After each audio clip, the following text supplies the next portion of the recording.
Hello, everyone. I'm Ilana Mushin. I'm the current president of the Australian Linguistics Society.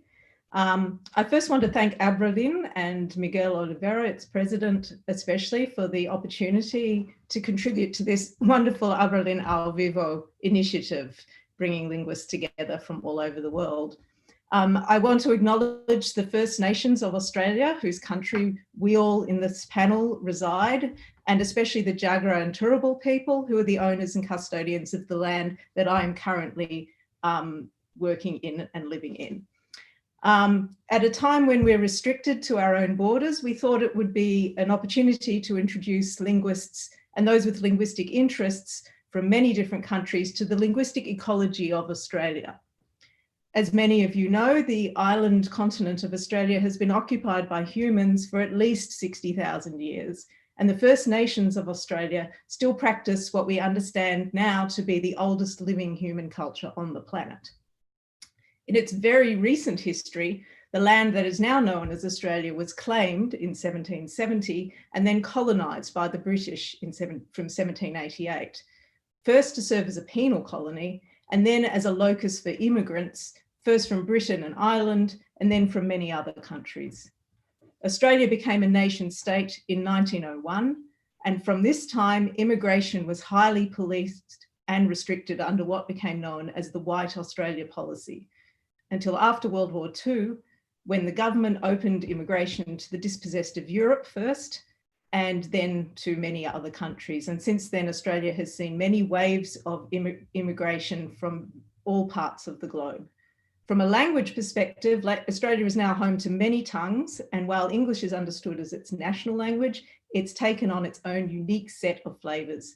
So this panel aims to explore the range of linguistic diversity within Australia and to illustrate the different ways that different languages contribute to the overall ecology of the language landscape of Australia. And the ways in which this reflects the histories of other colonial nations is something that we might discuss in the Q&A section.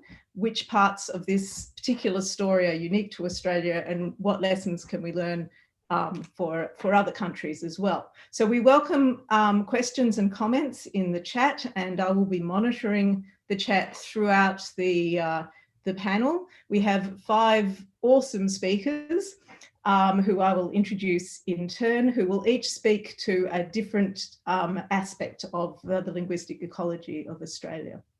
So I'd first like to introduce Professor Jackie Troy, who is the Director of the Aboriginal and Torres Strait Islander Research at the University of Sydney.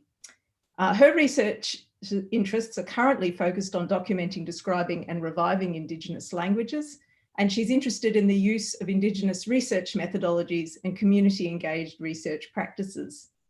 She is Aboriginal Australian, and her community is Ngarigu of the Snowy Mountains, a group of people who call themselves Ice Mob, I'm told, and from the southeast of Australia. She's the author of The Sydney Language, published in 1994, and foundational reports on developing the national curriculum framework for teaching Australia's first languages at school. And she's currently extended her focus to the Indigenous languages of Pakistan. So welcome, Jackie. And you can unmute and tell us about Australia's First Nations languages. Well, Yuma, everybody, from Ngunnawal country in Canberra. I'm very pleased to say that the community here are thriving in renewing their language practices, getting their language going again. So this is something that is happening all across Australia. And it's really a wonderful thing to be able to travel all over Australia now and have a sense of the huge diversity of the languages that we have in this country. Maybe 400 plus languages. The latest estimates from historical subgrouping projects, particularly the one led by where Claire Bowen, the Australian linguist, is involved at Yale, have suggested that we have 400 or more Aboriginal and Torres Strait Islander languages in Australia. Of these, unfortunately, only about 13 are still very strongly spoken. And that's information that we have from the latest National Indigenous Languages Survey conducted at the Australian Institute for Aboriginal and Torres Strait Islander Studies, reported in 2014. There's another survey going on right now. We'll be reporting fairly soon, I imagine. So maybe we will have a rise in strong languages, but unfortunately, the reporting between the previous two reports, the first one was done in, I think, 2005. So in that sort of 9-year period between those reports, we lost 5 languages as strong languages. The first report suggested there were 18 that were still strong. By strong, we mean, of course, languages that are spoken across all generations for all purposes.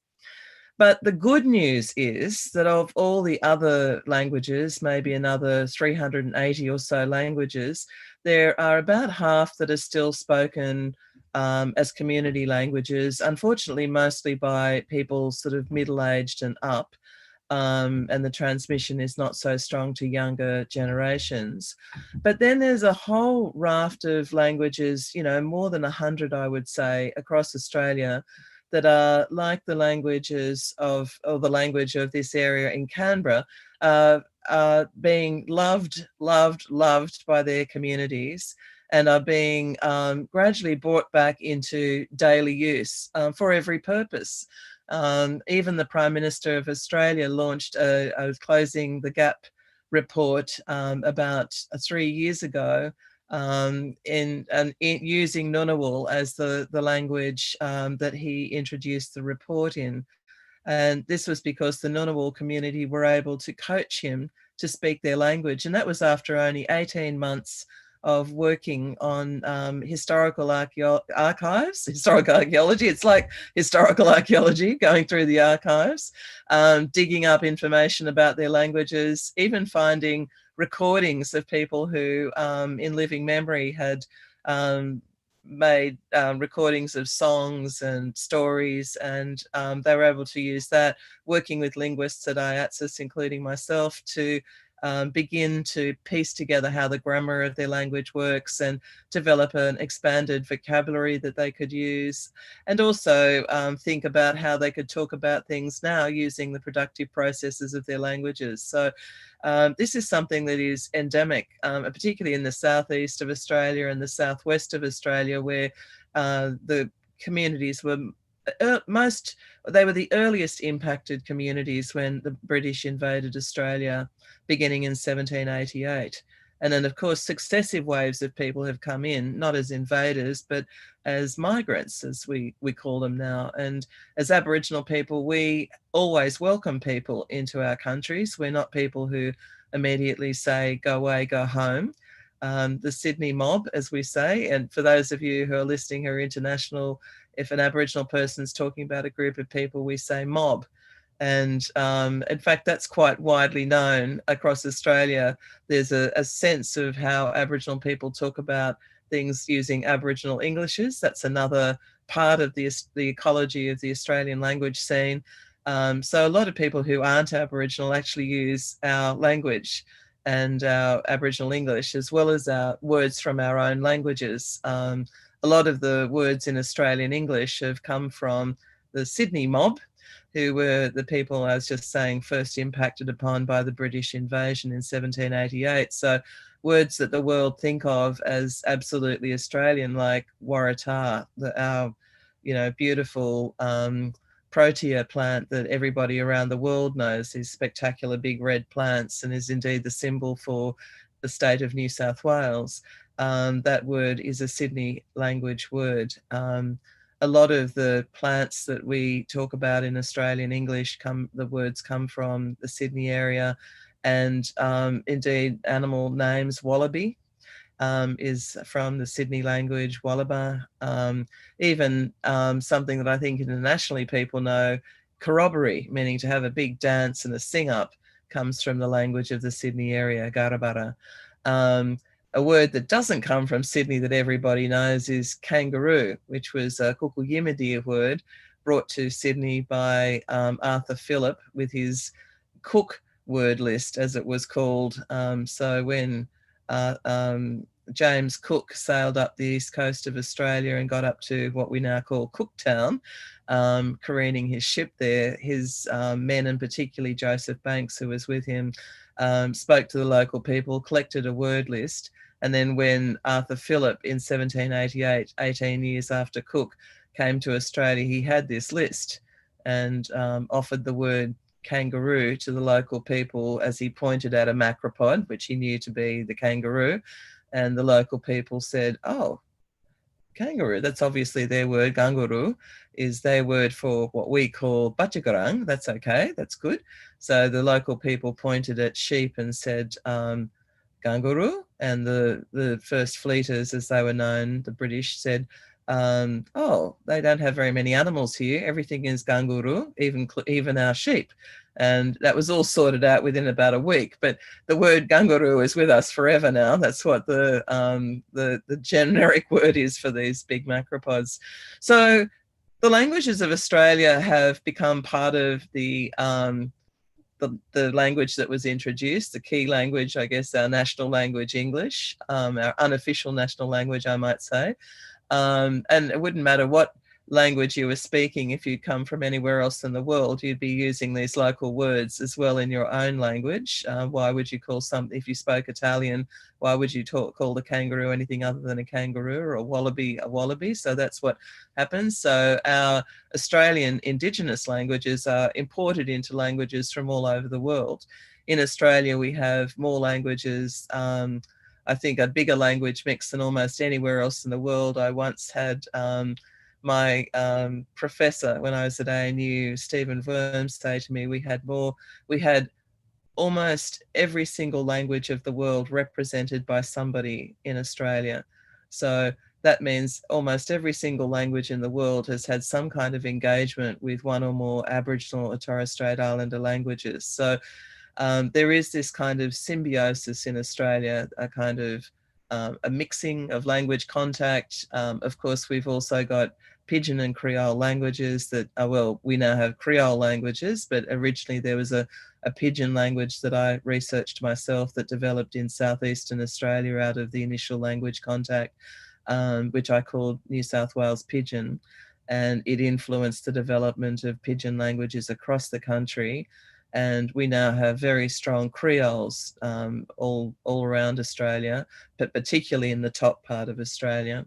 And up in the Torres Strait, we have a language called Tok Place. We have Kriol with a capital K-R-I-O-L of the Northern Territory in various forms. And we have Roper Valley Creole. We have all kinds of Creoles that are still being discovered even in this country. And these have all been influenced by our Aboriginal and Torres Strait Islander languages, as well as the other languages that have come into the country. I guess before I finish talking about Australian languages, I'd like to say that there was a huge number of Irish people who came to Australia in the First Fleet period and up to the beginning of the 19th century. And for a long time, Australian English used to be described as being like Cockney, when in fact, you know, the number of actual Cockneys who came to Australia would have been very few. But a lot of Irish people came, and many of them were Irish speaking. So the great influence on Australian English in the initial formative period was, of course, from the Irish, which is why if you listen to a film like The Commitments, you can hear, it sounds like Australian English because it's this English from Dublin, which is the language of the 1500s spoken in that area. And this engagement between Irish people and Aboriginal people in the early period meant that a lot of the language that Aboriginal people use, back to the word mob and things like this, has been influenced by Irish English and Irish speaking people. So we use a lot of language, like one of our favorite things in Aboriginal English is the word deadly. Everything is deadly. And deadly doesn't mean dangerous or bad. It's the way that the Irish use it. It means it's very good. It's excellent. It's outstanding. So with that, I'll hand over to the rest of this deadly panel and say thank you very much, Ilana, for including me. Thank you so much, Jackie. That's a great introduction and a taster for everything, and it really sets the scene for how we've how we started, at least in terms of we have the millennia of language development prior to Europeans arriving, and then the influences since then. To continue on this theme, I'd like to introduce now our second speaker, Associate Professor Felicity Meekins, who is an Australia Research Council Future Fellow in Linguistics at the University of Queensland, and a Chief Investigator on the Australia Research Council Centre of Excellence for Dynamics of Language. She's a field linguist who specialises in the documentation of Australian Indigenous languages and the effect of English on Indigenous languages especially. She's worked as a community linguist as well as an academic for the past 20 years, facilitating language revitalisation programs, consulting on native title claims, and conducting research into Indigenous languages. And she's compiled a number of dictionaries and grammars of traditional Indigenous languages, and has written a number of numerous papers really on language change in Australia and a textbook on field methods. So thank you, Felicity. Felicity is going to continue the theme and speak in more detail about what happened with First Nations languages in contact with other languages from around the world since colonisation. Great, thanks very much, Alana. And it's great to see so many people interested in the languages of Australia. So I'm following from Jackie Troy in talking about what happened to the linguistic landscape of Australia since colonisation, which started in 1788 and continues to this day. And I'll focus a lot on the development of Creole for a number of reasons. So firstly, the story of Creole is really the story of the colonisation of Australia, but through the lens of language. So it's important linguistically, yes, but also historically and politically. And secondly, Australian Creole and Pacific Creoles and more generally have largely been off the radar of Creolis, which is a great shame. So for instance, there's debates about the origins of Creole languages, whether they're dialects of lexifiers or the result of broken transmission. And these have been underlaid by discussions about whether Creoles have developed from pidgins or not. And in the case of the Pacific, there's incontrovertible proof of this, but that's actually rarely discussed in the literature. And I think another debate that would usefully look towards Australian Creole and Pacific Creoles is around morphological simplification. So if you look at particular linguistic systems, you do see some simplification occurring. So for instance, in pronoun system, the case system, for instance, but then complexification is also a part of the story. So Pacific Creoles have inclusive, exclusive distinctions and encode singular, dual and plural, and trial even in some cases, which is a very complex kind of pronoun system. So I'll begin now, and a lot of the research that I'm reporting on is quite old research by now, but I think it's useful to be revisiting this research. So I'll just share my screen with you. Okay.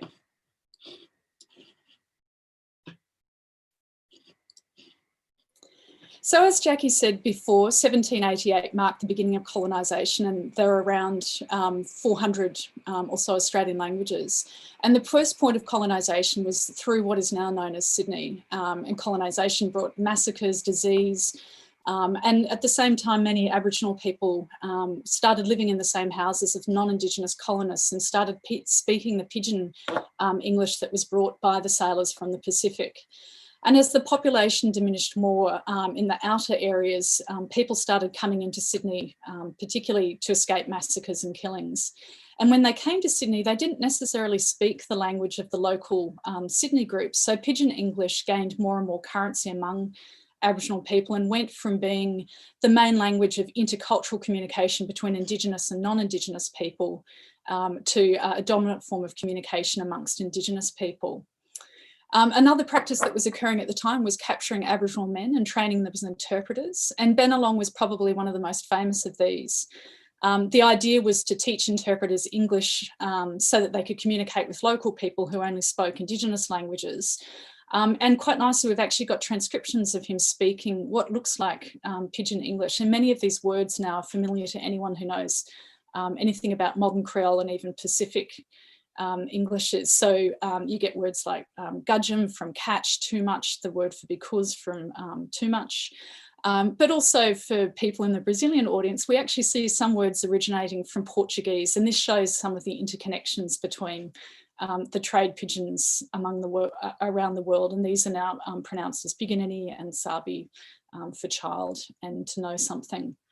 And as Jackie said, other words came from Indigenous languages, kangaroo being probably the first of these from Gugu Yimithirr from Northern Australia from the original James Cook voyages, as Jackie was saying.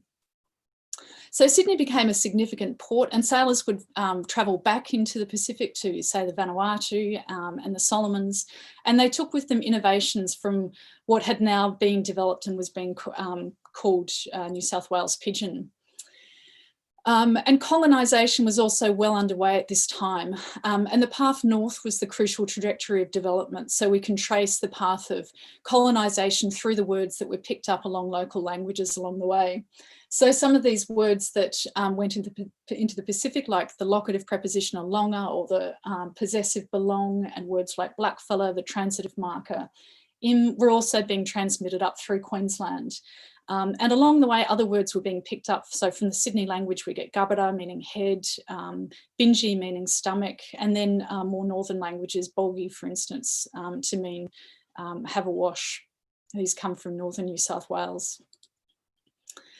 When that pigeon hit Queensland, it picked up more words along the way. So we get words like jackaroo, meaning station worker, yakka, meaning work, humpy, meaning a basic kind of hut. And the conduit were the cattle stations.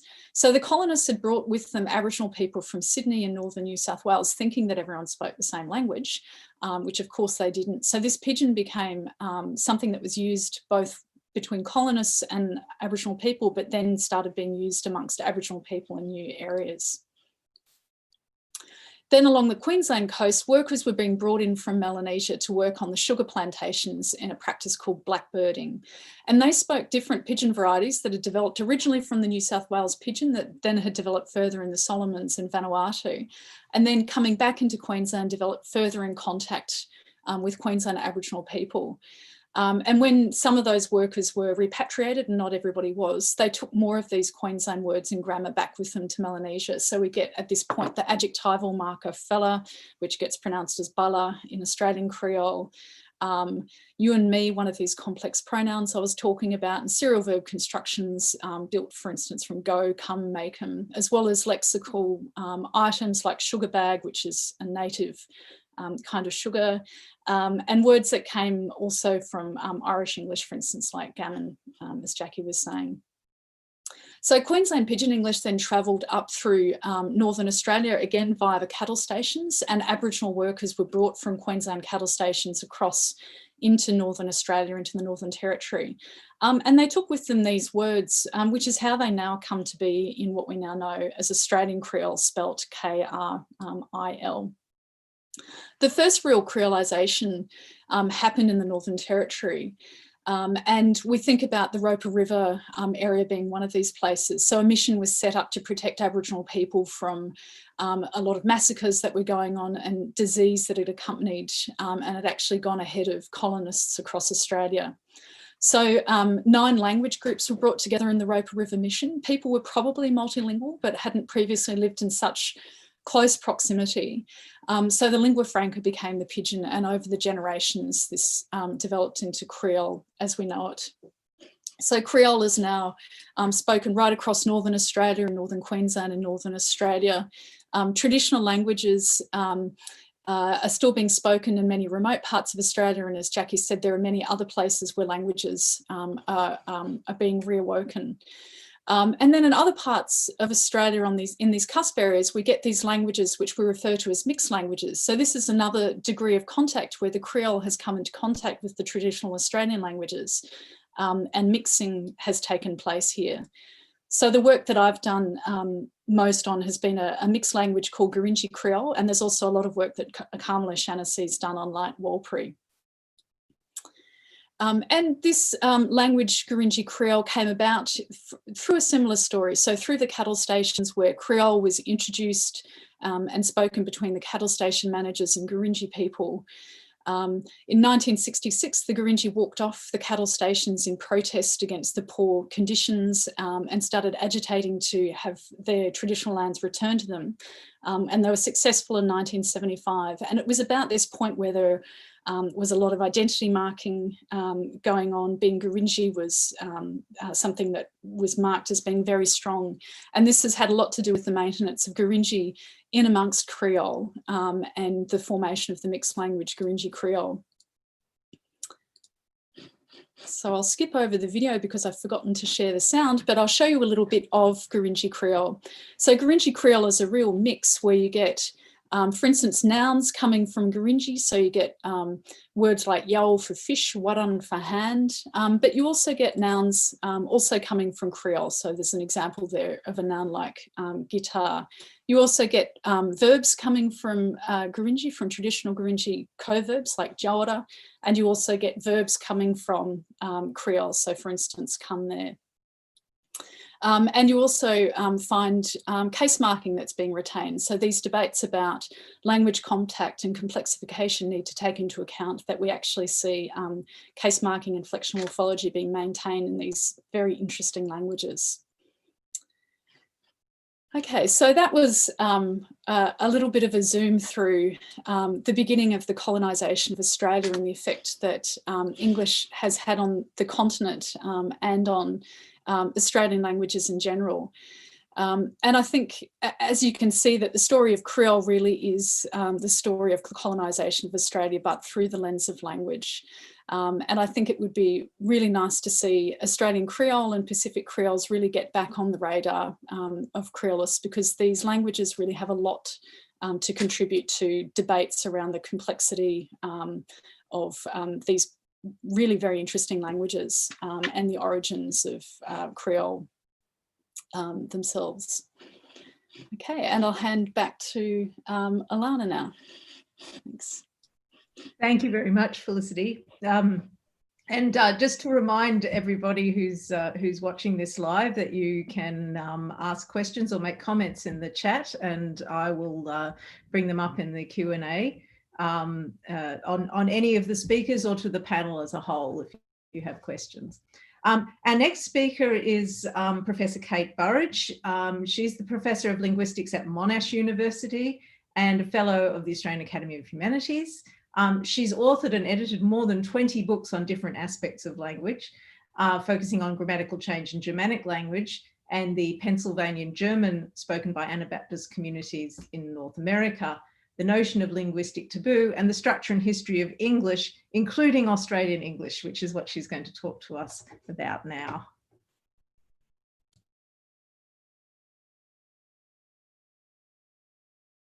My apologies. I forgot to turn the mute off. Thank you first to Abralyn for giving me the opportunity to talk about Australian English. Thanks too to Ilana for putting together this, this panel, and of course to Jackie and Felicity for painting such a lovely landscape of First Nations languages. So what we turn to now is of course English, which I don't know, to my mind has always brought some sort of, I don't know, gigantic linguistic prickly pear, really. It's such a successful language. And of course, too, like I suppose the way we feel about the prickly pear these days, it was viewed with a lot of contempt early on. And I could give you many, many quotes to back this up, but one of my favourites comes from William Churchill, who described Australian English in 1911 as the most brutal maltreatment ever inflicted on the language of the great English-speaking nations. Clearly no fan of Australian English, but no one was at that time. Even within Australia, you find, you know, descriptions like twisted vowels and distorted consonants, sloppiness, laziness.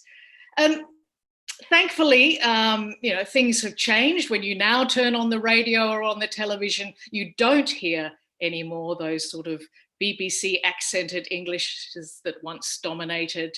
The desirable accent now really is Australian. So what do we know about where Australian English came from? Well, again, if I turn to early ideas, people were very clear on it. It was climate. It was excessive degrees of pollen and hay. It was too many flies, fear of opening your mouth. It was bad dentistry. It was, you know, freewheeling, adventurous spirit, you name it. There have been so many wacky theories around language change, wacky and wrong-headed, but you know, around the Australian accent, the theories have been particularly wacky and wrong-headed. Needless to say, the Australian accent has not come about because of climate or bad dentistry or even excessive alcohol consumption, to quote a recent suggestion. Fortunately, these sorts of ideas have become much rarer now. Look, quite simply, I think it is that speaking Australian English is no longer such a bad thing. So where did Australian English come from? Well, if we go back to, as we started, you know, with 1788, the linguistic landscape then in the British Isles, the population was around 15 million.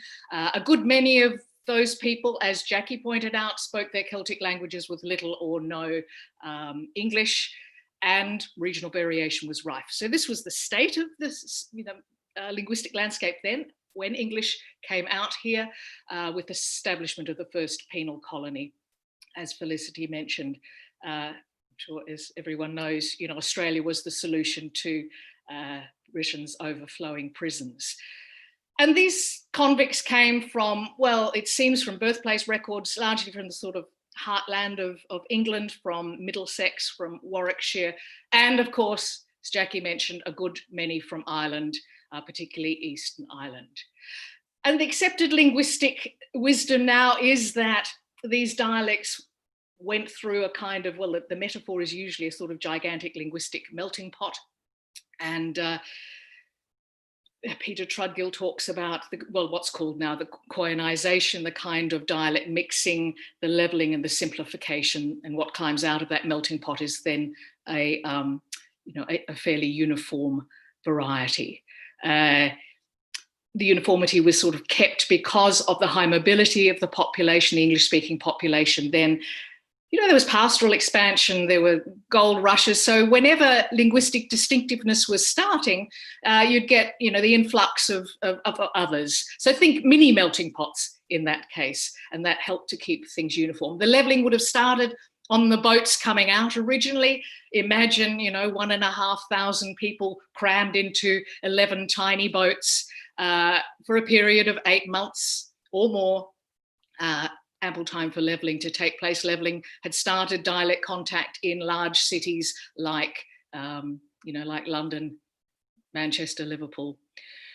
And let me just mention too, I think one important flavour in that melting pot, and that's the vernacular. So you've got to think of the slang and the dialect vocabularies, you know, of London, of the industrial Midlands, of Ireland, of Scotland.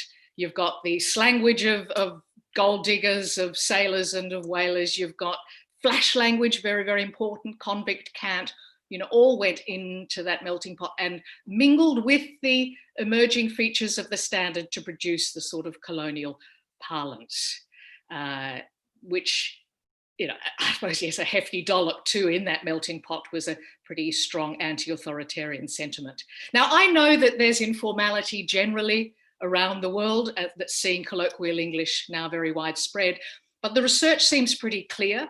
I'm thinking of the research by people like Peter Collins, by Pam Peters, that Australian English and also New Zealand English, go well beyond the vernacular grammatical features and features of vocabulary found elsewhere. So it really is a feature of regional distinctiveness. Okay, what do we know about Australia right now? Of course, the uniformity hasn't changed. Has changed. We've got variation, and that's what linguists are doing now, is researching this variation. People on this panel, people on the other panel as well, the panel on variation and change in Australia, are looking at this sort of variation now. You know, it just takes time. English hasn't been long in this continent, not even 300 years. That's not long in terms of language change. And you need physical and social separation. The distances between population centres are considerable. And don't underestimate regional chauvinism, the sort of rivalry between, say, Perth in the west, where I was born, and Melbourne in the east, where I find myself now. Don't underestimate that as a major incentive for people wanting to distinguish themselves linguistically. So yes, that's where linguists now are paying a lot of attention, looking at this kind of variation, particularly between urban and regional centres. So a lot of it is part of the AusTalk project. This is, capturing the voices, 1,000 voices of Australia around the world, and a lot of corpora now being collected.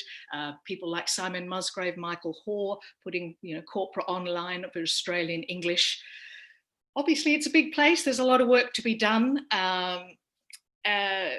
To really find out how Australians are speaking round the country.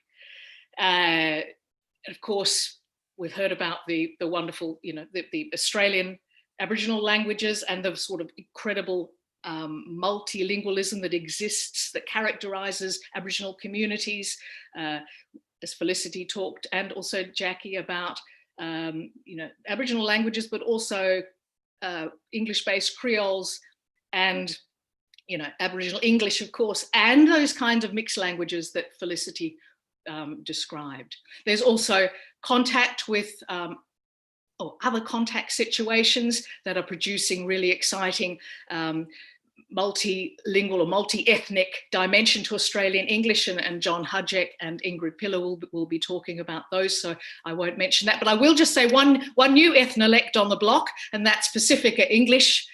So that's English in contact with the languages of or the English-speaking peoples of our Pacific neighbours. So there's places like Tonga and Samoa. Now, there's plenty of work been done in New Zealand, and looking particularly at the features of Pacifica Island, very important for New Zealand English. This work remains to be done here. But what I will do, I just want to finish now with something that I really think characterises linguistics in Australia, and that's all the work that's been done to, I suppose, educate people generally about Australian English and about language generally. And look, Ingrid has been doing wonderful work of showing, exposing how language can create discrimination and embed social injustice.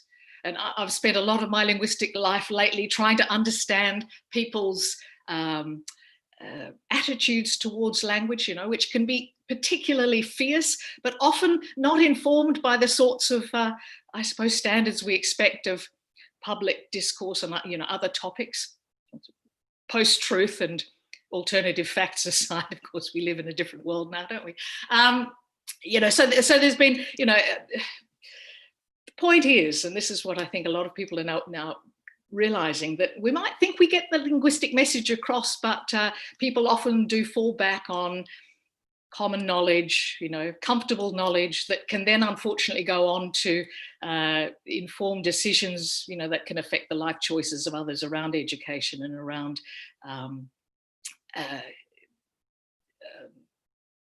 opportunities in employment, for example. And, crumbs, it can even, end up putting the wrong person in jail. And certainly the judge, ex-judge Peter Gray, has written a lot about how the fact that linguistic evidence isn't taken seriously, or the distrust by lawyers of anyone giving linguistic evidence. So I just want to finish with two good news stories, because we need good news stories these days, because there's been this work done by forensic linguists like Diana Eads and by Helen Fraser, Georgina Hayden, trying to sort of improve the knowledge around Australian English and language generally in the legal setting, but more broadly. Helen has been showing how these transcripts, police transcripts of covert recordings, or the problems around that when they're presented, and to assist jurors. And she's now managed to convince judges that there are problems there, and she and other linguists are working together with the police to improve the ways, or to pilot new ways of doing this. And just a few days ago, Diana Eads told me of some good news, a recent High Court decision it was clear, I mean, Diana works on the sort of ideologies that can cause problems for people telling their stories in court, and that particularly those who are linguistically, culturally disadvantaged. And she, I suppose in this case, what had happened was it was clear that the judge, had read this sociolinguistic research and had applied it in this context. So it really was, a lovely story of the courts now taking heed of linguists. And it was only recent in the last few days. But look, I'm probably running out of time, probably run out of time. So I really do need to pass the baton back to Ilana, who is then going to pass it on to the other panelists. Thank you. Thank you, Kate.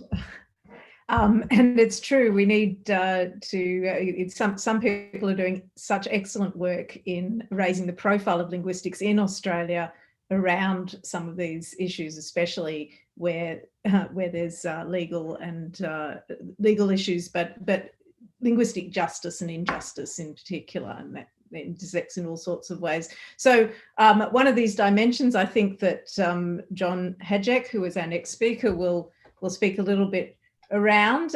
Professor John Hajek is the Professor of Italian Studies and a linguist in the School of Languages and Linguistics at the University of Melbourne. He completed his university education in Australia, Italy, and the UK, a global citizen. He's also held research fellowships at Oxford, where he completed his doctoral studies, and at Melbourne. He's the director of the Research Unit for Multilingualism and Cross-Cultural Communication at the University of Melbourne, and the first past president of the Languages and Cultures Network for Australian Universities. So thank you, John, to continue our story of linguistic landscapes. Thank you very much, Ilana, and thank you to everyone else on the panel. I'll be talking today about ethnolectal variation in Australia. And what I might do, just to make it easier for any Brazilian viewers, is I might actually just share the screen to start with. I've got some very easy slides for people that might help people.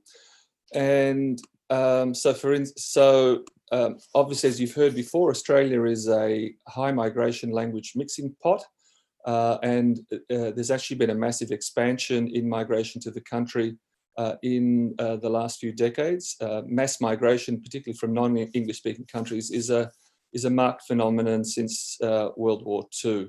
And it's become particularly diverse in the last couple of decades. There's also an increasing awareness around the range of ethnolectal varieties. However, generally, with respect to studies on Australian English, there still tends to be a strong, what we call an Anglo-Celtic focus. Often we refer to mainstream Australian English, and that's implicitly understood to be some variety, primarily of Anglo-Celtic origin, because historically, traditionally, the largest part of the English-speaking population was from the British Isles. But obviously there's been a lot of research on ethnolectal variation, or increasing amount of variation, particularly since the 1980s, and more recently by colleagues, myself and others in Melbourne and Sydney in particular. Ethnolectal research in this country tends to focus on accent and pronunciation because they're the easiest and fastest to determine. There's less emphasis on lexical and grammatical variation, and there's good reasons for that. It's often hard to get the data. We also have to understand that ethnolectal variation in Australia and elsewhere is not just about accent and language. We have to understand that context is key. The visual component, when we communicate with other speakers and they communicate with us, is normally very important, which is why we have so much problems talking on the phone, for instance, because we rely on that visual component and other cues as critical. And the clip that I'm going to show you will demonstrate that beautifully in a whole range of, and I don't even have to explain why. And there, of course, the issue of in-group cues that may not be obvious to outsiders, such as reference to specific food items, family relation names, etc. And I've given you some examples here, and these are highly marked, and they give clear indication of what the ethnic origins might be of the people who are using them, and I'll leave you to work out what they are. Some of them may actually be surprising. The first two goes well beyond German and is an indication of contact with German back in Europe. So I'm going to show you a clip, and I need to prep you a little bit beforehand because I can't expect you in Brazil to understand what you're looking at. But it's taken from a very successful television program. You probably have the same thing. It's called Gogglebox, and it provides us with a really useful window into linguistic variation and other types of variation in Australian society. And you'll hear, as you listen to this short clip, you'll hear different varieties of Anglo-Celtic or mainstream Australian English. We tend to avoid reference to broad, general and cultivated as a tripartite distinction because we know that the boundaries are very blurred, but you'll actually hear markers of all of these types. And within the general type, which is in the middle, which most Australians now gravitate to, you'll listen as you listen, and if you know, you'll find distinct sub-varieties. There's also very briefly, this is going to be harder for you to pick, New Zealand English. There's also clearly Lebanese Australian, and there's two varieties of Asian Australian, very different, as you'll hear, and there's clearly a variety of Greek Australian. These all interact, and the complicated stories that I can't tell you, they interact with migration histories of the individuals, but also of the communities, perceived and actual levels of education. But you literally, for an Australian English speaker, you only need a few seconds to work out most of these. And we understand, or we think we understand what the social implications are of the varieties that we hear. So I'm going to play this now, and I've left you the clip here. And I just want you to pay attention if you can. The Australian viewers will pick this very quickly. The broad Australian variety, which is very short here, it's not just the accent, it's also lexical choice. And the Greek Australian variety towards the end, you'll hear clear influence of Greek, but also clear interaction with broader Australian accent. And there's something that one speaker does that is very marked, and the rest of us who are Australian English speakers will pick that immediately. So I'm going to swap now to the video. So patience, please. Oh, here we go. Sorry. Share screen, and we'll go here, and you can have a look at and I'm sharing computer sound as instructed, which is good. And hold on, I now have to do something else. Clip, just enjoy. You may or may not pick up these things, but the next slide gives you indications of where to listen to, what to listen to, and where.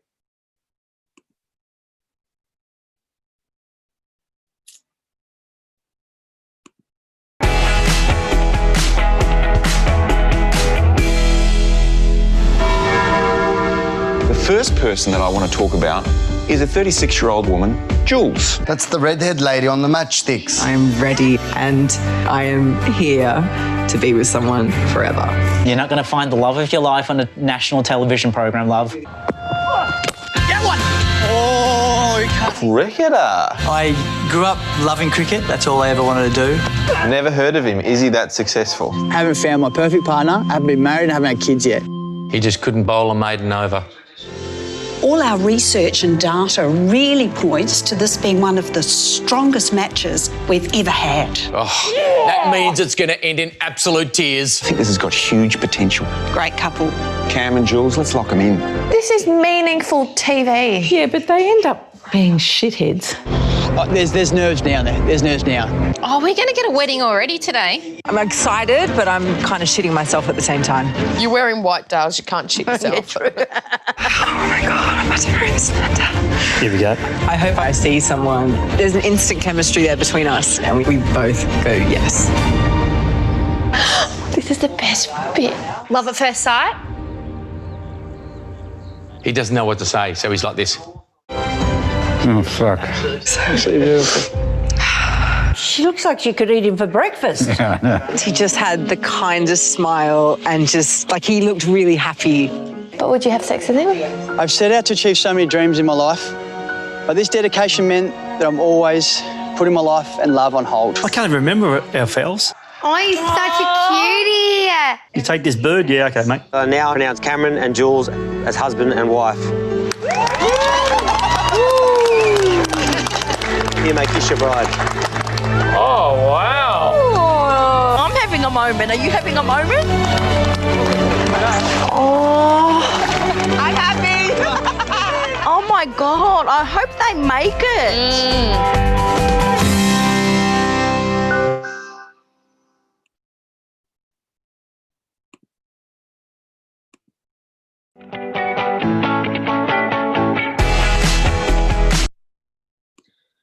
Can you see the screen again? Yeah, okay. So I apologise for the content. I had to find something that had a suitable range of accents. But what you can hear if you have a look at that is I've dissected it for you. You can listen to it in different ways. And this isn't a fine delineation, but you can see in that short clip how many different accents there are. In fact, there are many more in that clip. And the really clear thing is if you listen towards the end, you'll hear what's often called a broad Australian accent, and you'll hear the marked use of lexicon in addition to the accent. And the final speaker is clearly a Greek Australian speaker, and you can hear very marked rising intonation. So that's really the purpose of that clip, is just to give you an indication of the type of ethno-linguistic variation that an Australian speaker is likely to encounter in everyday interactions or watching television. So thank you very much. Thanks a lot, John. That was quite a salad. And I completely concur. That's something that, I mean, I think in Australia where we don't usually reflect on it, but we are exposed to so many different ways of speaking English that occur all around us, and we consider that just to be normal. That's just the way language works in Australia. So we've talked around the fact that Australia is a country of immigrants for the last 200 odd years. While we've focused on varieties of English and the impact of First Nations languages on the language ecology in Australia, there are massive number of community languages still spoken. So our final speaker will be focusing on this dimension of the ecology of Australian languages. Professor Ingrid Pillar is a distinguished professor of applied linguistics at Macquarie University in Sydney. She previously served as executive director of the Adult Migrant English Program Research Centre. She's an applied sociolinguist with research expertise in intercultural communication, language learning, multilingualism, and bilingual education. And she's published and lectured and consulted widely in these areas. She's the author of Linguistic Diversity and Social Justice from 2016 and Intercultural Communication from 2017. And she serves as editor-in-chief of the sociolinguistics journal Multilingua. She edits the portal Language on the Move, which is centrally about the experience of migrants and language issues in Australia. And so I welcome her as the final speaker. Thank you, Ingrid. Thank you, Ilana, and thank you everyone for having me. I'm pleased to be able to talk to you about migrant languages in Australia. And I'm just bringing up my slideshow here. What I want to do is I want to take you down a little trip of memory lane for Croatian, one of Australia's migrant languages. Let me take you to early 1960s Sydney. The Croatian House. Like many migrant groups in Australia, Croatians have over the years congregated in clubs and set up various societies around their language. What I want you to focus on in the image is not the cute kids from half a century ago or more than that, but the actual physical house of the Croatian society. As you will notice, at the time, this clubhouse was located right in the center of Sydney, close to the central station. And you will notice that the writing on the clubhouse is entirely in Croatian. So on the very top of the wall, you have the Croatian coats of arms, and then below it says Croatian society, early children's entertainment, Croatian school, English school, all in Croatian. Now look at this a generation later. In the 1970s, the Croatian clubhouse had moved out of Surrey Hills a bit further to, out of the center of the city, a bit further to the western suburbs of Sydney, into a new house. And you'll see that there is quite a linguistic change. There's quite a change in the linguistic landscape. Now the signage on the clubhouse is bilingual. We've still got the Croatian coat of arms. We've got English on top, Croatian house, and the equivalent of Croatian house in Croatian. Now let me show you the Croatian club as it is today. Further out west still, what you will see is that any reference to Croatian has gone completely. So there is nothing in the language there anymore. We have monolingual English signage, and as I said, even references to Croatian itself have disappeared. The Croatian coat of arms is still visible, very small, right up in the top right-hand corner. Essentially, this very short time travel for Croatian over the past 60-odd years or 70-odd years is the story of migrant languages in Australia. Basically, migrant languages in Australia are, through generations, move from the migrant language, multilingualism in the migrant language, towards English monolingualism over time. And then we get the various ethnolegs that John has just spoken about, and the rich tapestry of Australian English that Kate spoke about. So the general pattern that you want to keep in mind is the first generation of immigrants are bilingual. They're typically dominant in their first language. The second generation, so they're Australian-born children or those who came to Australia earlier, they still tend to be bilingual, but they're English dominant. Very often they don't know how to read and write in the first heritage language anymore.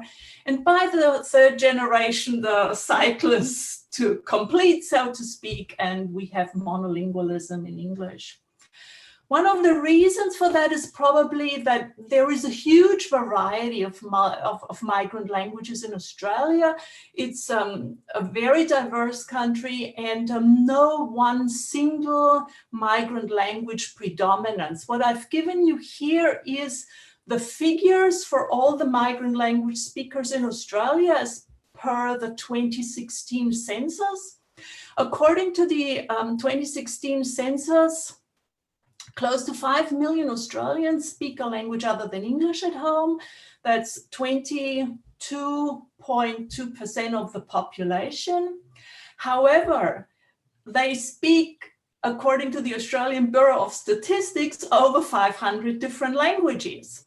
And so the list that you've got here actually gives you all those 11 languages that have more than 100,000 speakers. So these are the really big migrant languages, but many more, like Croatian, for instance, nowadays has around 50,000 speakers in Australia. So what these figures show you that even the largest language, Mandarin, which has close to 600,000 speakers in Australia, is really a tiny 2.5% David vis-a-vis the 72.7% Goliath of English. And because there is this huge diversity, I think that's clearly one of the reasons we see this transition towards English. Another reason for the transition towards English is the way we conceptualize the role of migrant languages, the role of community language. So there are various terms that we like to use. Either they're referred to as home languages, that's what the Australian Bureau of Statistics, for instance, does, they're referred to as community languages, or they're referred to as heritage languages. But we like to think of those languages as the languages of private life. So basically English is the national language. That's what we do in public space. And then in your home, in your house, you can do whatever. And although we clearly see this drive towards English, if you will, this multilingual ecology where migrants are transitioning towards English pretty quickly and are are hugely bilingual. We also see an immense politicization of migrant languages in Australia that comes up periodically in the current context of the COVID pandemic. Migrant languages have once again become a political football, if you will. What I've given you here are two recent headlines from a right-wing commentator and the right politicians that associate a second wave outbreak that we've had in Melbourne specifically with migrant languages and what they call, diversity and death. So the fact that, as they claim, so many people who are infected now don't know how to speak English.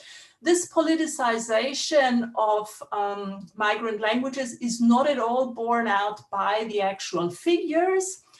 If we look at the actual figures of English language proficiency of migrants, we find that, as I said, most of them are bilingual in the first place, transition to English over generations. There is a fairly small segment of the first generation that remains monolingual in English. And that has been steady at around 17–16% over the years. What I'm giving you here are figures from 2006, 2011, 2016. So over the years, this figure of people who are monolingual in languages other than English has remained fairly steady. Now that's 16% of those who report speaking a language other than English at home.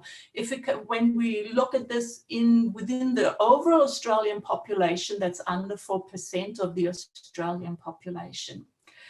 And by constantly politicizing the English of this particular population, or the lack of English of this population, we have this discourse that there is a huge group of migrants out there who refuse to speak English. As linguists, and those of you who are in applied linguistics, you all know that adult migrant language or adult language learning is not an easy thing. And there are all kinds of reasons why people find it difficult to learn a language later in life that have nothing to do with resistance. Resistance is certainly not the key here. One of the challenges I see related to migrant languages in Australian life is that we really need to stop debating language proficiencies, and we need to focus on debating social participation, including how does the linguistic profile, and we have an incredibly diverse linguistic profile, and how does linguistic diversity interact with social participation? How can we ensure that everyone, regarding what their linguistic proficiency is, regarding what their beliefs and cultural background and whatever is, how can we ensure fair and equitable access to education, employment, health, welfare, social participation? How can everyone participate equitably in Australian life? Now, from a linguistic perspective, there are basically two kind of applied questions that we need to look at. One is multilingual service provision. How can we ensure that those who do not speak English or do not speak it well, and that includes not only migrants, but also Indigenous people, people who haven't been very well educated, people who are suffering from other aspects of disadvantage, how can we ensure that our linguistic practices are such that everyone can achieve full access? So multilingual service provision certainly needs to be part of Australian language policy making, as I think it needs to be internationally. The other thing that we need to think about much more carefully is language learning. There is, of course, the language learning of the first generation, that's English language learning. There is the heritage language learning of the second generation to keep families strong. And we also need to work much more on actually providing access to language learning opportunities for everyone in our society. One thing that Australia does not do very well, and that's typical of an English-speaking country where we kind of think, oh, everyone in the world speaks English, is actually language education in schools. So that's continued weakness in Australia. Now, I'm told to keep this short, so I can't really go into details here. So I'll just say, if you want to know more, read my book, Linguistic Diversity and Social Justice. That's where the details are. Or alternatively, if you're more interested in specifically the aspects of migrant languages and linguistic diversity in the context of the pandemic, please visit us on Language on the Move, where we've got the COVID-19 archives, where people from around the world have been blogging about the language challenges associated with the pandemic, with the current crisis in which we find ourselves since early February, actually. So please join us there. And thank you very much for your attention. I'll be looking forward to your questions. Thank you very much, Ingrid. I think that's, that's a really, you've raised the real kind of social issues that are a consequence of the kind of linguistic ecology that we have in Australia. So thank you all of our panelists. I have a number of questions from the chat, which I'll turn to first. Some of them seem to be directed at particular panelists, so I'll invite you to address them. The first question, I think, probably goes to John. And the question is, would it be fair to say that intonation is one of the most distinctive characteristics of Australian English, and what would be possible roots of its particularities? Kate can also jump in here as well. Yeah, I mean, certainly one of the most striking features of at least one type of Australian is that rising intonation. It's called the high rising intonation. And that's often taken to be a distinctive feature of certain varieties of Australian English, and to have spread from Australian English into other varieties, although that's actually debatable, and I'm sure Kate has something to say about that. It's not clear. Certainly New Zealand, I think, claim it first, don't they? It's a bit like the Pavlova. There's this kind of argy-bargy between the two places. There seems to be some evidence that it was around quite early. And in 1911, there was this memorable book with the memorable title, The Awful Australian, where Valerie Desmond talks about a distinctive intonation, and it's suggesting a sort of high-rising intonation. So it could well have been around at that time, but yeah, it does seem to be on the move. And if I could just go back to that clip, and I do apologize for the content, but it was such beautiful linguistic material there for me. And you have to understand that was the most popular television program in Australia last year. But if you listen to that Greek Australian speaker, she comes from a particular time and generation in which official policy was very assimilationist. Even though public discourse tends to be assimilationist now, as Ingrid points out, certainly from certain commentators, that was a time when it was great pressure for people to assimilate. So you had to become Australian, sound Australian as quickly as possible. So for that particular generation, typically from Southern Europe in the 50s and 60s, that kind of adoption of intonation is a real marker of, we're different, but we're actually also Australian. So it serves an identification purpose as well. Thank you to the both of you. The next question relates more to, I think, Ingrid's talk. So I have a couple of questions that probably should be directed at Ingrid, although anyone else in the panel can, of course, jump in. Question was commenting on the current situation regarding linguistic prejudice in Australia, and I think you covered some of that as you were talking, especially with regard to the recent commentary around recent migrants not speaking English and therefore spreading the virus because of this. But what would be linguistic groups that are more affected by linguistic prejudice in Australia? Are there sort of layers of this? Is it, you know, how does that pattern, I guess? Yeah, that's a really interesting question. And of course, language intersects strongly with race. And I think where we have racial prejudices, that often carries over in linguistic practices or in linguistic prejudice, particularly where people actually kind of want to have a certain deniability, where they don't actually want to come out straight with a racist comment. Then they come out with a linguistic comment, and then it's easier to deny that that was racist.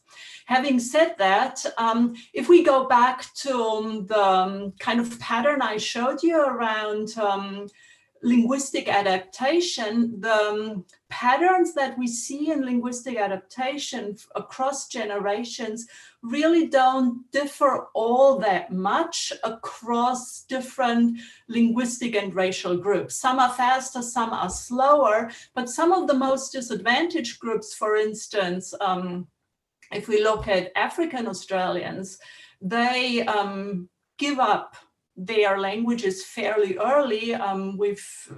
One of key research that we've done at Macquarie University by Dr. Vera Williams-Tete, who's looked at the language learning practices of African migrants in Australia, found that African migrants in particular were keen to speak English kind of from day one. Many of them come from English-speaking countries anyway, so they were also colonized by the British. And English there already is a marker of education and achievement. So continuing with English was really, really important to these people. Now, speaking English does not protect against racism. I think that's one thing that we need to keep in mind.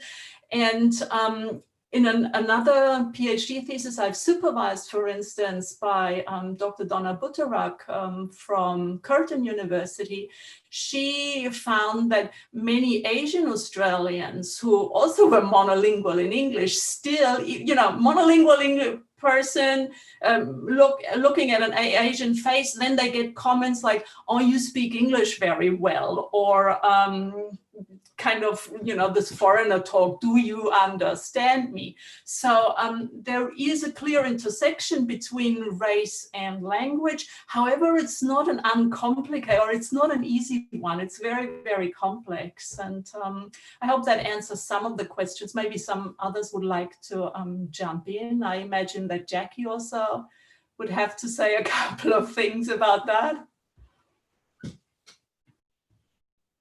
Can I just add one thing, just very quickly? Yeah. Working with the South Sudanese community, it's very clear that the young people in that community really do not want to speak.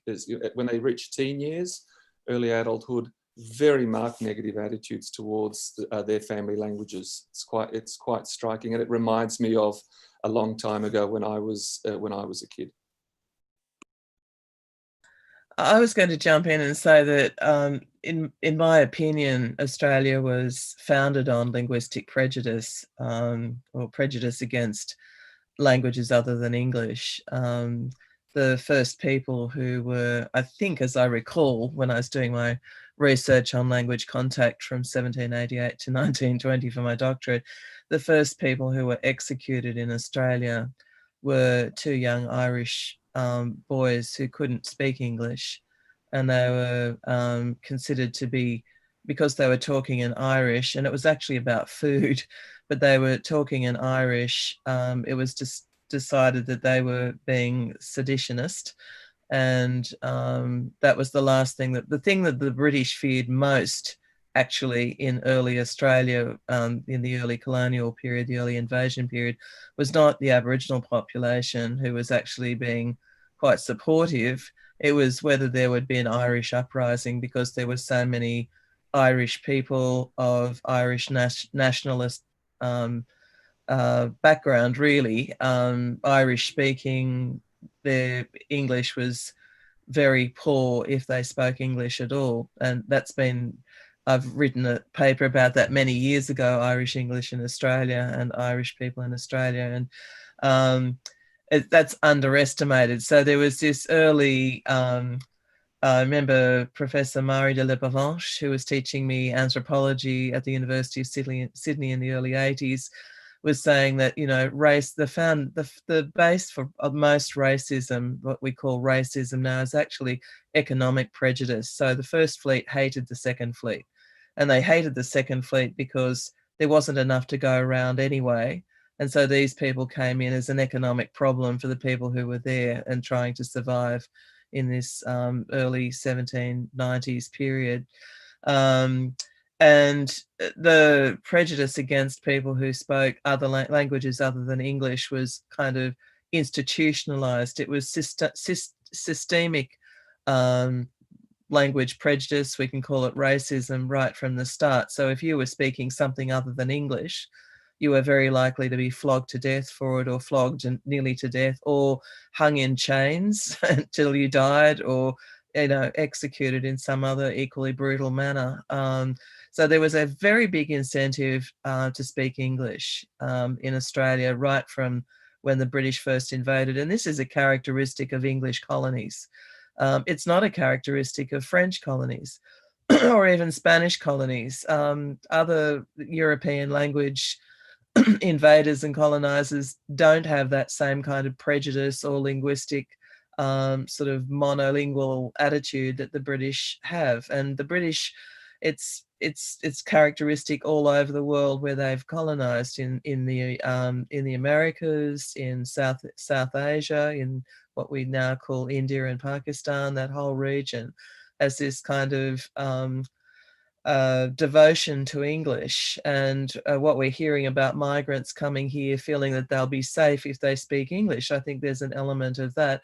The same for Aboriginal people. We were beaten for speaking our languages and forced not to speak them.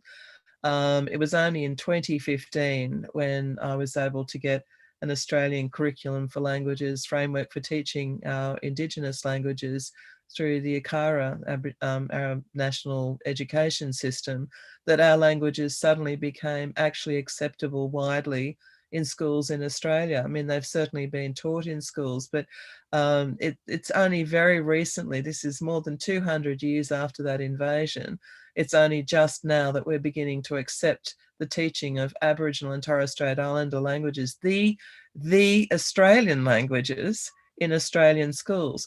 We still have no degree courses in Australia where you can do a full degree in an Australian language in Australia. I would love to put to the English government that you shouldn't really be able to do a degree in English in England, because that's what you've done to us in Australia. You can't do a degree in an Australian language. So there is an inbuilt prejudice against anybody speaking anything other than English in this country. And my question to my colleagues here is that what would it take for us to have a truly multilingual national policy in this country? I'm happy for the multiculturalism that seems to be embedded now, which is good. But what about actually being multilingual in this place, recognizing this wonderful treasure of linguistic possibility that we've got in this country? I think that's a great question, Jackie. Great question, and a really important one, because as I said before, I think Australians are demonstrably unreflective about the actual multilingualism that exists around us. And you know, so-called racism in Australia, and I say so-called because I think racism as a concept is complicated, but the disliking of other people in Australia is based on linguistic prejudice. So we as linguists have I think a very important role in pushing back against this. Absolutely. And I mean, there was a question as well on the chat about what policies there are to avoid linguistic discrimination. And I think we are very, very poorly served by this, by Australian governments at all levels. Does anyone else in the panel want to jump in on that point?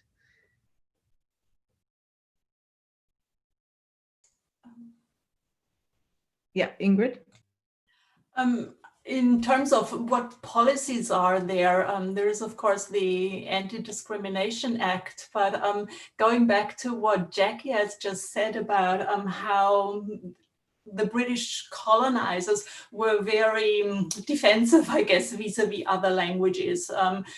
There has always been the strongest reaction against the strongest languages other than English. As you've pointed out initially, the contest was not actually between English and Aboriginal languages. It was between English and Celtic, because the Irish Celtic convicts, as political rebels against the Crown, who had been transported to Australia as prisoners, were seen as the greatest threat, if you will. The next language that really was clamped down extremely strongly was German in around the First World War period. Again, a fairly strong language at the time, particularly in parts of South Australia and Victoria, with its own press and churches. And so I guess there was a fairly violent, strong reaction, suppression against that enforced English. And what we have now today is actually the strongest reaction at the moment. I think we are seeing against Chinese on the one hand, which is now the it's the largest language and inbuilt in geopolitical broader tensions anyways, and reactions against Arabic, and that again ties in with a large developments around Islamophobia and whatnot. There was only a couple of days ago actually a really interesting ruling that one of my colleagues, Dr. Alexandra Gray, has written about in I don't have the exact reference, but you'll be able to find it. Since 2015, it has been illegal in Australian prisons to speak a language other than English. So if you have a high security prisoner, for instance, and they want to receive visits from their grandmother who only speaks a particular language, then that visit will be monitored and they will not be able to speak with each other unless they speak in English. Now, this has only been enforced with regard to Arabic speakers and has maybe only been a concern with regard to Arabic. And a couple of years ago, a month ago, one of those high security prisoner, a guy called Hamzi, challenged that particular ruling, saying it infringed his right to freedom of expression and violated his human rights and constituted a form of racial discrimination. Now, the ruling that came only down a couple of weeks ago, actually disagreed and said his rights are not being violated in any way, and in particular, being forced to speak English does not constitute racial discrimination because race and language are different. Well, and English is actually our unofficial national language. We don't have an official national language. So, the legacy for people in Pakistan is that there are two official languages, Urdu and English. English kind of has primacy for historical, again, for the brutality inflicted in that area on people who didn't speak English and were seen as dangerous seditionists, just like the Irish were in Australia. So, it's really strange that wherever English has been exported around the world, it's become a vehicle of extreme racism and extreme prejudice. Thank you. Yeah, I think that court case is a great kind of illustration, all in sort of one small particular case, of the issues and the challenges that we as linguists face in trying to advocate and trying to raise awareness of the discrimination, linguistic discrimination that occurs constantly around us, and you know, that goes back to the very colonial foundation of Australia. I do have some other questions, so I think we will need to move on. One is particularly about, it's still on language attitudes, but about what Aboriginal people think about Creole languages. So I'll invite perhaps Jackie to start with that, and maybe Felicity can chime in. Yeah, I think Felicity and I should. My attitude is that I love it. I mean, I'm a Creolist by nature, and I ended up having to do descriptions of other languages in New South Wales in order to understand what New South Wales Pidgin, what the input was to the language. But there is a lot of prejudice amongst Aboriginal people, certainly in the southeast of Australia, against any kind of variation from whatever standard Australian English is. So Aboriginal people are acutely aware of speaking Aboriginal Englishes. And I suspect that a lot of these Englishes are probably a post-Creole continuum of some sort. The research hasn't been done. Hey, Felicity, we need to do this. What happened in southeastern Australia, there was almost certainly a Creole that developed in southeastern Australia, but I didn't continue my research, and nobody's really much looked into it. So, but there is this attitude that Aboriginal English is really bad English, and Aboriginal people would rather that their children learn standard Australian English for all the reasons we've just talked about. They don't want to see their kids prejudiced against. So I've had an uphill battle trying to sing the song of Aboriginal English as being wonderful varieties, wonderful heritage languages, if you like, or for us as Aboriginal people. So, and I think that there's a similar attitude towards Creoles that are in areas where they're not the embedded local language. So it's all sort of thrown into this pot of being bad English one way or another. But in the areas where the Creoles are spoken as first languages, I think that they have a better there's a better attitude amongst the Aboriginal community. In the Torres Strait, it's interesting, young people are switching into Tok Place, as it's now called, and prefer it to English or any of the local vernacular languages. So, Felicity, I'm going to give you some airplay on that. Yeah, I think, you know, you've said it all.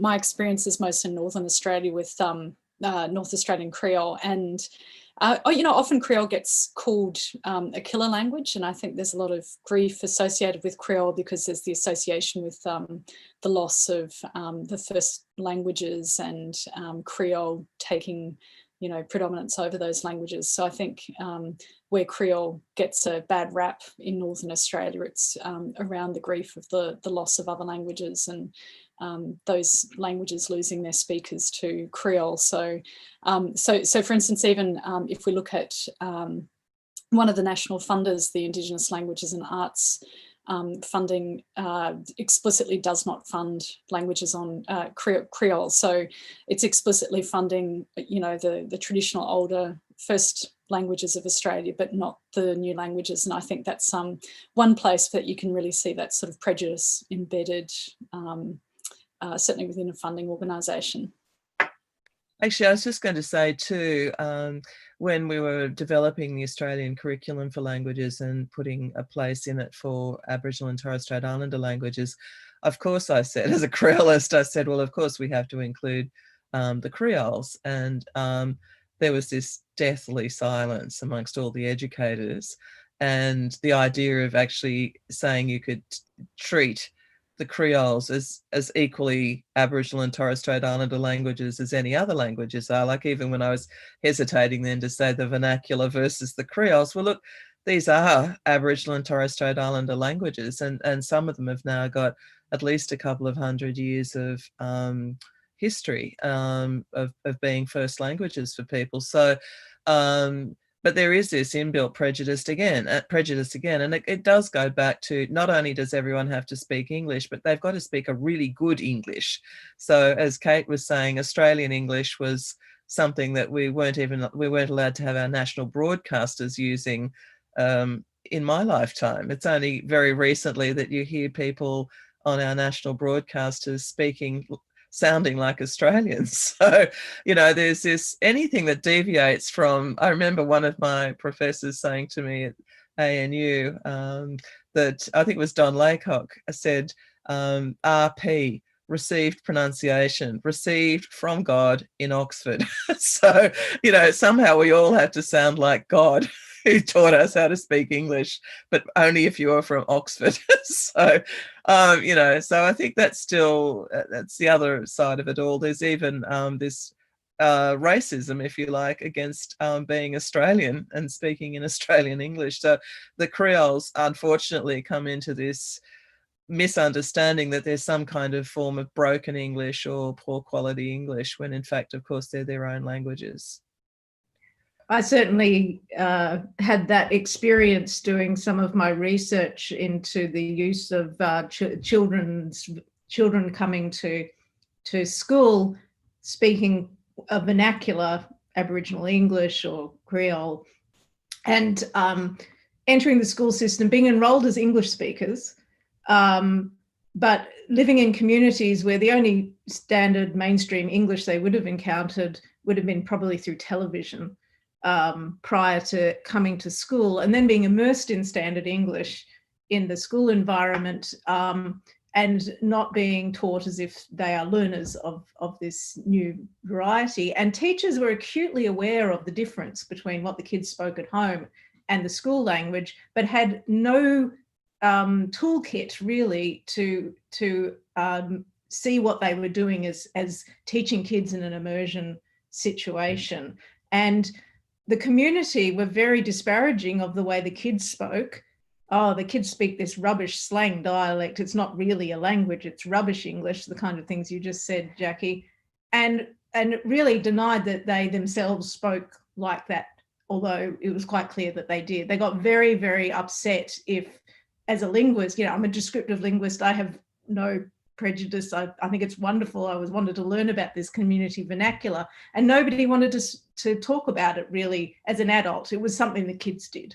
So there's you know, discrimination coming at both ends, and you know, these poor kids have to navigate, and it's no coincidence that kids in this kind of situation do very poorly in the schooling system and often drop out very early.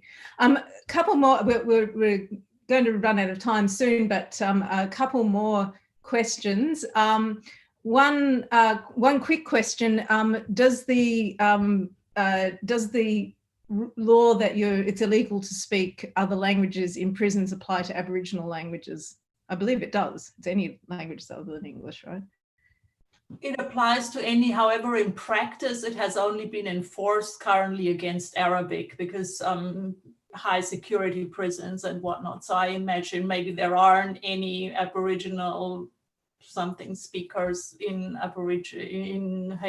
high security prisons at the moment or something. Actually, there'd be a large number of them because there are a lot of people who are in for very serious crimes. But you might be saying that these are people who are suspected of terrorism. I mean, that's right. in the past in Australian prisons, if Aboriginal people, because we were then seen as, we have been viewed as terrorists in our own countries, and our strong connection with Irish people who were transported here as convicts or as seditionists, as political prisoners. You know, there are many Aboriginal people like myself with Irish surnames. Not that this is my Aboriginal surname, but it's very common, and we have been very aligned with their political views. So there's a history in Australian prisons of if Aboriginal people were caught speaking Aboriginal languages of being punished severely for using them. So it was part of the wiping out of Australian languages in general and the assimilation into the 20th century, particularly the assimilation of Aboriginal and Torres Strait Islander people into the wider community so that we didn't stand out. And thank you, Jackie. And one more question, which you can probably speak to as well, that I think will end this discussion on maybe a more hopeful note, which is a question about what measures, what methods are being used to preserve and revitalise Indigenous languages in Australia. A question specifically asked about whether language nests such as we find in New Zealand with Maori language are used in Australia, but other kind of measures that are being taking place in Australia to revitalise Indigenous languages. Well, there are language nests in New South Wales, and it's really interesting because they're the same kind of concept as in New Zealand, but unfortunately we don't have the big, I guess, there was this sort of elder population who spoke Maori, or the several Maori languages that are now amorphized into this one Maori. So who could be the language nest elders who trained, you know, or brought up the youngest generation in Maori. So we don't really have that in places like New South Wales where the language nest model is being used. But of course, all over Australia where we have strong languages and where languages are strongly in this kind of, I'm calling it a renewal rather than a revival. Revival sounds a bit to me like some kind of church movement, and I want no kind of Trumpism in this country. Sorry, I'm like nothing, you know. So, but really what people are doing is renewing their language practices, and all over Australia that's going on, which is really encouraging. And there are some languages like Noongar in Western Australia, which have a very long, you know, more than 50 years of language renewal, really. These were people who who could still speak language, catching this young generation and doing a sort of local natural language nest situation. And Noongar has benefited from that. So a combination of historical reconstruction, using historical records, including sound and visual, and local community knowledge has made that language really very strong again. Wiradjuri in New South Wales, Gumbaynggirr up on the north coast, Kaurna down in South Australia, Balawakarni, like what a bunch of stars in Tasmania. We've got the Tasmanian mob who, you know, everybody in Australia until very recently was saying don't exist, right? All the Tasmanians were wiped out. Trukanini was the last, which is nonsense. And the Palawa mob in Tasmania have combined all the knowledge they have of their languages. There were probably 10 or 12 languages in Tasmania. They've combined all of that and created this wonderful language of Tasmania, Palawakarni or Palawagarni, depending on where you are, and are teaching it to their younger generations. So the future for Australia is really in community hands for Aboriginal and Torres Strait Islander languages. But all my colleagues here are involved one way or another in making sure that language diversity is valued. And in the case of people like Felicity, of course, writing descriptions of languages without them, and yourself, you know, without these descriptions, we can't do language renewal. So yeah, I think it's a good future for our Australian languages, and we're tending to lead the world a bit in this practice of bringing languages back into use. So that's a really big positive for me. I'm working on Ngarigu now, everybody. Gunama Namaji. It's the name for Kosciuszko. Don't call it Kosciuszko. It literally, I think it literally means the snowy mountains. Gunama Namaji. So remember that. Thanks, Jackie. Did anyone else want to jump in on that? Okay, well, thank Ingrid, yes. Just one thing that going back to language revitalization or keeping languages strong with regard to the migrant languages, one fundamental difference is with the Indigenous languages is, of course, that the migrant languages kind of are continuously being replenished through migration, ongoing migration. And so we have new first generations all the time. But I think it's also really important to keep in mind that, you know, if Croatian, German, Mandarin, whatever, if they were to die out in Australia, it doesn't really matter because they, I mean, it does matter, of course, but it matters for families. It doesn't matter for the language, but I think we all, and I think as migrants, we also need to think about ourselves as settlers, and we all have a responsibility to the Indigenous languages of Australia, because Australia is the only home of those Indigenous languages. And so I think that's why they really need to have a special place for all of us, regardless what our linguistic expertise and our affiliations are. So thank you. Thank you, Ingrid. Thank you to all of our panel, Jackie, Felicity, John, Ingrid, Kate, and to Miguel for facilitating this panel. I think I hope those of you who are not in Australia have learned something about our diversity and our challenges as linguists in particular. And this is work that the Australian Linguistic Society needs, I think, a more active voice in. The first thing is to raise awareness, because until people will start recognising the diversity of the multilingualism of Australia, as Jackie pointed out, it's going to be hard to really pinpoint for policymakers and people making the laws of this country and changing the laws of this country where the discrimination and the prejudice is as well. So it's a very mixed, we're a complex society, as many are.